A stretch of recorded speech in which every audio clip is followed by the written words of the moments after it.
Jonesy and Amanda. Jam Nation. And a woman from the Hunter Valley, it remains in a coma after falling and hitting her head while holidaying in Thailand. And this is a terrible, It's a terrible terrible This story. poor lady. And her family are trying to raise funds to fly her home, and this is why they can't afford to do it. Their travel insurance company, they were insured, but it used bar tabs and CCTV footage to determine she was too drunk to cover her hospital bills. So what happens here is that she wasn't she wasn't tested for alcohol when she was taken to the hospital. Content. None of that. Test. But what the insurance company has done is it looked at the bar tab that showed she'd had 9 long iced teas, then used the bar tab to determine that she had a blood alcohol level of 0.35. She's on holidays.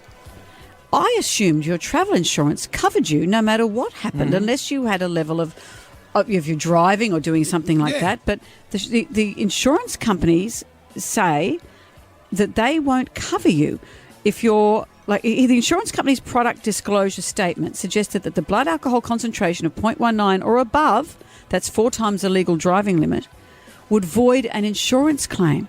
That's 4 standard drinks for a female and 5 for a male. Jeepers. If you're on holidays, chances are you might be having more than that. Let's not get to the morality of how much you drink on your holidays. Lots of people go on holidays and drink this much. Yeah.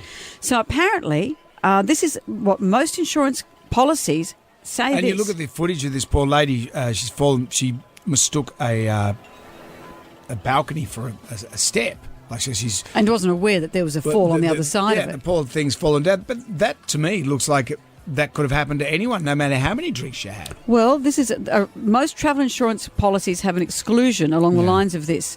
We will not pay for claims arising directly or indirectly from any conduct engaged in by you whilst under the influence of alcohol or drugs. Mm-hmm. So, were you even aware that your holiday insurance has this? I did not know that. And is it fair that it does have that? I mean, if everyone's insurance gets paid out, everyone's premiums go up. So it's in everyone's best interest to keep it fair. And if you're in your car, this fair? if you're in your car and you're drunk and you have an accident, that's different.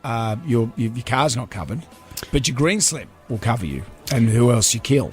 Like if you maim someone, you're driving a car and you're drunk. So there's a level of protection, you're saying? There is a level of protection, personal protection, not property protection. This lady, though, I think it's a bit rich that the insurance company won't pay out on this. But what they're happy to take the money. But say if someone's completely written off drunk, and I'm not saying this about this woman, say someone is completely written off drunk and dangerously so, and falls over, should insurance company pay for that? Well, that's another thing as well. That's when you're No, that's the same. No, but I know, but it's about being personally responsible, not looking after you. But would you assume that your travel insurance covers you no matter what if you're injured overseas? Yeah.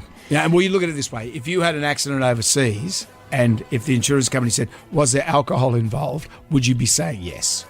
Well, they didn't even need to test her. They looked at the bar tab and they looked at they looked at the bar tab and did a calculation from that as to how much blood alcohol. What do you think? She had.